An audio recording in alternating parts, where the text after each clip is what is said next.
Hey there, jumping in here real quick to give you an idea of what's going on in the neighborhood in Coral Ridge. We are just coming out of summer. Kids are back in school. It's early September.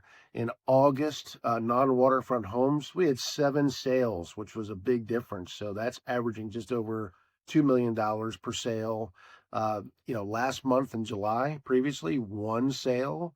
In June, there were 2 sales. In May, there were one. So now there's this big jump. I was telling you earlier about how many homes are under contract, and it could be a jump. So here we have it.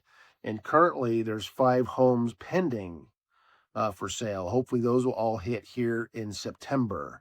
Now, the quarter 2 sales were 8 sales. We've already matched that number with another month to go in the third quarter. In quarter 2, the average sales were 2.1 million. So that number's holding pretty steady. The first quarter, there were 9 sales. So we're probably, coming right out of that flat line. Now we're going up.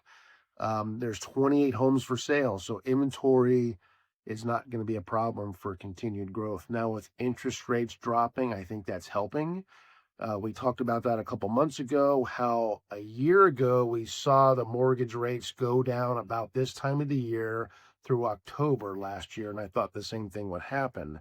And it has. We're at the lowest mortgage rate right now in the last 12 months. And I think that's going to continue to go down, especially with the Fed talking about lowering interest rates. So I believe that'll continue throughout the year. Now, so the waterfront lots, different story. So last month, only one sold in August, 2.3 million. There was a sale in July for 5.5 million. So only 2 sales so far this quarter, or quarter 3. In quarter 2, there were 6 sales for averaging 4.3 million. Quarter 1, though, there were 12 and they averaged 3.8 million. So we've seen a very significant decline in the number of sales on waterfront, but there are plenty available. There's 23 available right now, but there's none under contract. So a couple factors there. I think there's been a little bit of a too much of an increase in list prices. People have gotten a little bit too overzealous in trying to sell their homes for way more than they're worth.